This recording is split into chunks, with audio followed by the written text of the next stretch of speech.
हीच आमची शान आहे. तुझ्या चरणी अर्पण आमचा देह आणि प्राण आहे. तुझ्या चरणी अर्पण आमचा देह आणि प्राण आहे. सन्माननीय व्यासपीठ, आदरणीय गुरुजन वर्ग आणि माझ्या समोर उपस्थित असलेल्या देशबांधवांना माझा सप्रेम नमस्कार. मी स्वराज प्रवीण देशमुख, साने गुरुजी विद्यालय कन्नड, इयत्ता 4वी अ. आज 26 जानेवारी प्रजासत्ताक दिन हा केवळ सुट्टीचा किंवा झेंडावंदनाचा प्रसंग नाही, तर हा आहे भारताच्या आत्मसन्मानाचा, न्यायाचा आणि लोकशाहीचा उत्सव. 15 ऑगस्ट 1947 रोजी आपल्याला स्वातंत्र्य मिळाले, पण 26 जानेवारी 1950 रोजी आपल्याला स्वतःचे ओळख, स्वतःचे हक्क, स्वतःचे नियम मिळाले. या दिवशी भारताने स्वतःचे संविधान स्वीकारले आणि जगातल्या सर्वात मोठ्या लोकशाही राष्ट्राचा जन्म झाला.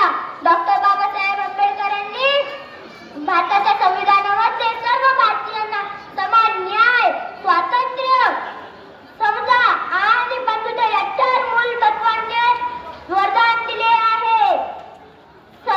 स्वातंत्र्य म्हणजे काहीही करण्याची सूट नाही, तर हे सांगणारी ही जहाजाच्या शिरण्याची गोष्ट आपण इथे पाहूया.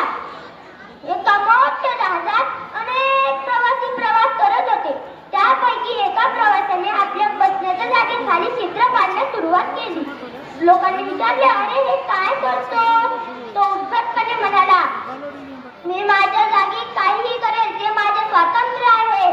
त्या मूर्ख माणसाला हे कळत नाही की जहाज बुडालं की तोच नाही तर संपूर्ण देश बुडणार आहे. आज आपणही तेच करत आहोत. वाहतुकीचे नियम मोडतो, भ्रष्टाचार करतो, पर्यावरणाचे नुकसान करतो. आपण विचारतो की आपण भारताच्या प्रगतीच्या जहाजाला छिद्र पाडत आहोत. आज छातीवर बिल्ला आणि हातात तिरंगा दिसेल. आज छातीवर बिल्ला आणि हातात तिरंगा दिसेल. उद्या तोच कागदी तुकडा रस्त्यावर लोळताना दिसेल. उद्या तोच कागदी तुकडा रस्त्यावर लोळताना दिसेल. आज आपण इथे एक गोष्ट पाहूया.